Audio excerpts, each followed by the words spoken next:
There's a spill. Jackie CB Garganta on top of horse fly now. Took a spill.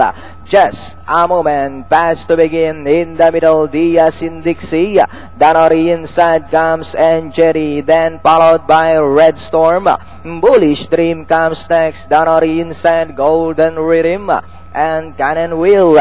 And going along for the first turn, Diaz in Dixie takes the lead by about 3/4 of a length. And on the outside is Just a Moment. 3 lengths watching them is Jerry. Then followed by Red Storm in 4th. Bullish Dream now moving up to take 5th. And in 6th, Golden Rhythm, and too far behind is Cannon Wheel. As they swing down the back, 2 and 3 still fighting it out for the lead. Diaz in Dixie, this time by a length, and in second is Just a Moment.